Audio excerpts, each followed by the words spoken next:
Independence Day. Our holy rabbi, the Baal HaSulam, relates to the establishment of the State of Israel and its independence in his writings. In order to understand his words, we need to examine closely a principle he enunciated.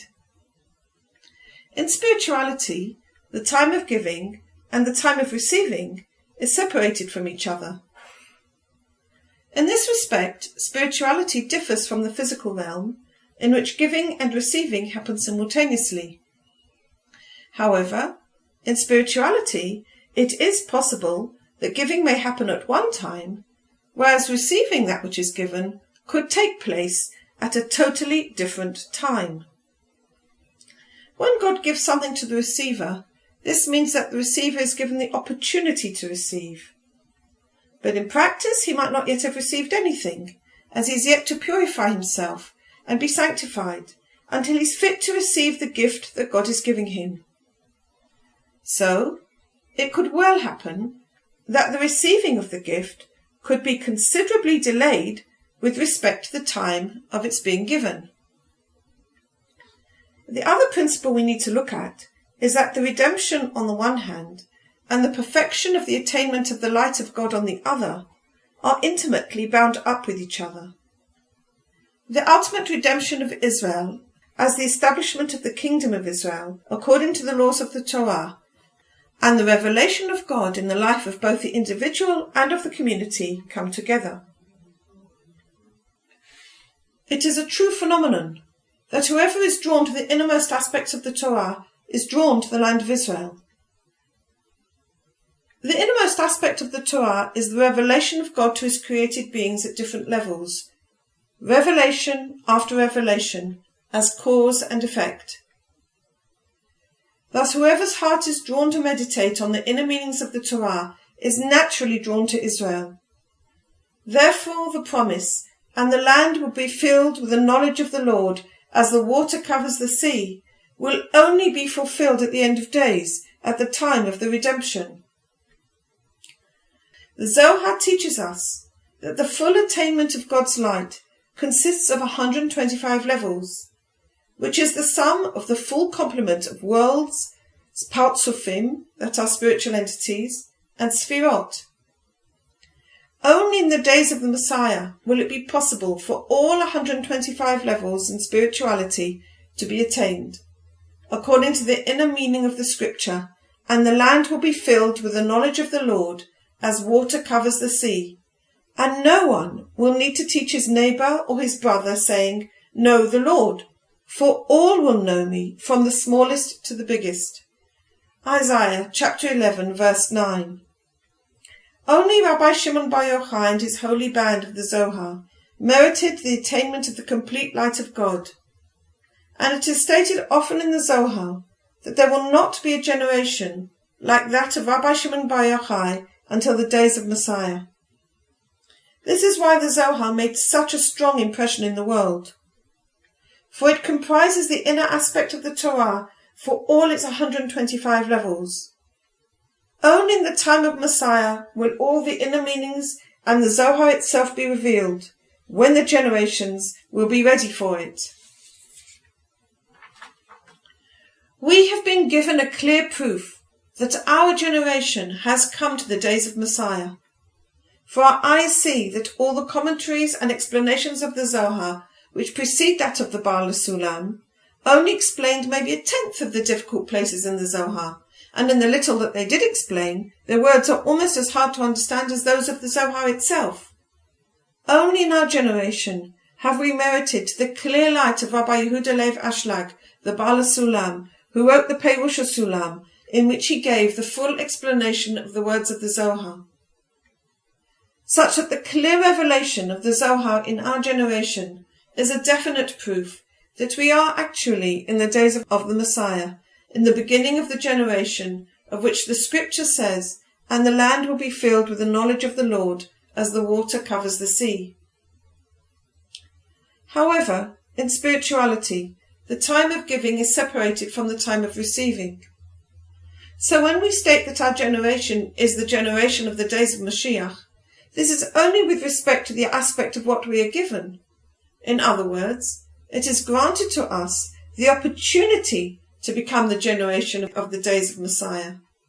But whether we actualize and receive this opportunity depends on our purifying ourselves from the pollution of selfish love, dedicating ourselves to the service of God and our fellow man according to our learning of the Torah. Prior to this purification, we cannot receive the revelation of God in actual practice, either as individuals or in the life of the community. And the revelation of God needs to be felt and be actual in our daily life. It needs to be the building stone for Israeli society. However, this is only possible to the extent that we purify ourselves, as is fitting. Then we will get to the time of the receiving of the gift we've been given, and the actual fulfillment of the scripture, and the land will be filled with the knowledge of God. We have already said that the redemption of Israel and the innermost aspect of the Torah are bound up together. So just as we have only been given the opportunity for the perfect attainment of the light of God, and we have not yet merited to receive it, likewise with respect to the redemption, we have only merited to have been given it, but we have not yet received it. The fact is that God has taken our holy land out of the hands of foreigners and returned it to us.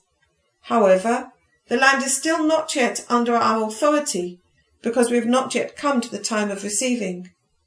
We do not have economic independence. It is quite clear that we cannot have political independence without economic independence. After all, it is not a secret that each of the citizens of Israel owes the government of America a big debt, and that we depend on many external factors for our sustenance. As a consequence, they then think they have the authority to interfere even in matters which are crucial for our fate. If we refuse, then they threaten us that they will take measures. Furthermore, there can be no redemption for the body without redemption of the soul, as so long as Israelis are caught up in the cultures of foreign nations and do not fully adopt the religion of Israel and its culture, then physically we are still captive by the other nations. May God help us in this. It is hard to understand. Why are people not more excited by the redemption after 2,000 years? God took the land out of the hands of strangers and gave it to us. Still, we have not yet received it, and we cannot enjoy it in the full sense of the word. For God has given us the opportunity for redemption, but we still have to purify ourselves and to accept upon ourselves the unconditional service of God in Torah and mitzvot. Then the temple will be rebuilt, and we will receive the land and have authority over it, and then we will feel the joy of the redemption. The issue of the purification may be defined by one subject, and that is leaving our selfish love. This expresses itself in two ways in the work of the human being. One way, serving his fellow man, which expresses itself in the work between a man and his wife, or between himself and his parents, or between each other, and in every one of our relationships. In the other way, in our relationship between man and God through faith. Such work of purification needs to make a change in our private lives, and then subsequently in our lives as the Israeli nation. It was not for nothing that the great sage Rabbi Akiva defined love your neighbor as yourself as the central precept of the Torah. It was not for nothing that Hillel defined what is hateful to yourself don't do to others as the foundation of Judaism. We need to understand that there is no compromise in this, and there is no possibility that God will appear in the life of the individual or in the life of the general population as long as we are removed from putting this into practice. Whilst we are solely involved in receiving for ourselves alone, when God is all-giving, the spiritual distance between us and God is unbridgeable. This is why there is such concealment of the reality of God in both our private and our general life. This is the cause of so much confusion in our lives.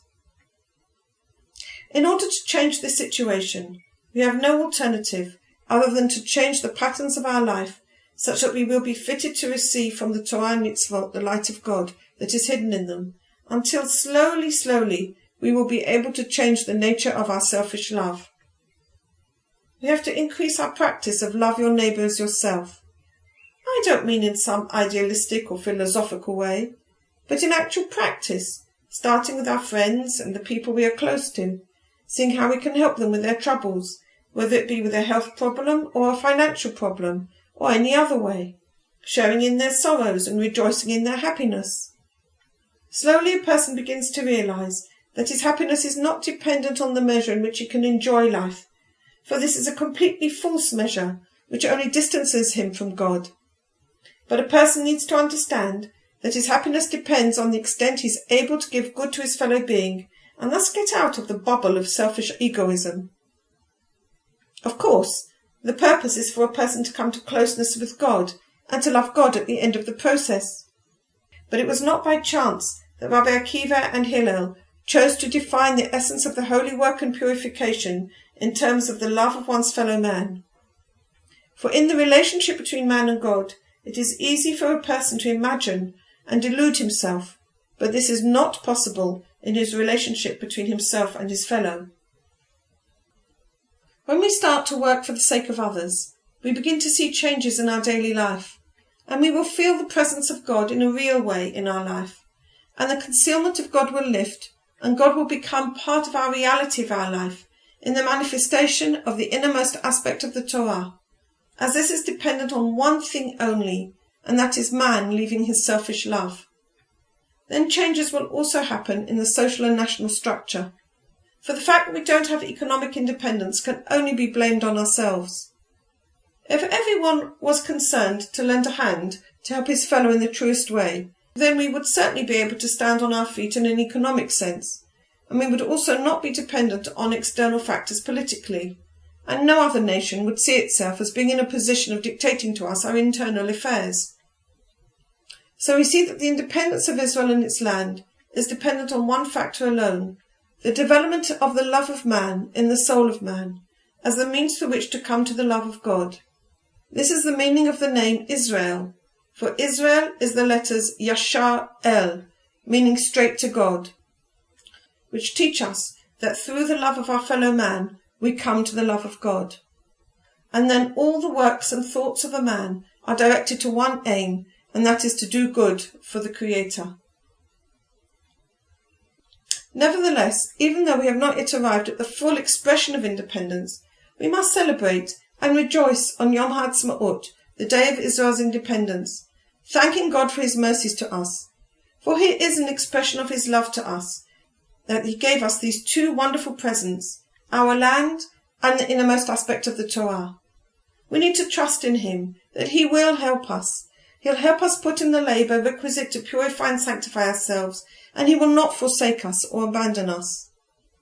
The knowledge that we have received from heaven, the nature of true independence, which is the domination of the will to give over the will to receive oneself alone, is also a cause for joy and a cause for celebration.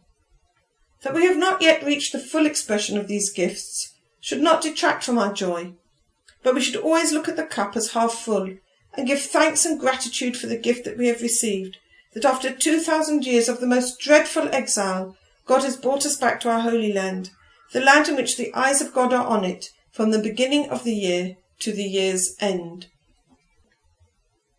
This talk is a translation of an article written by Rabbi Avraham Mordecai Gottlieb, based on Matan Torah of Rabbi Yedidah Ashlag.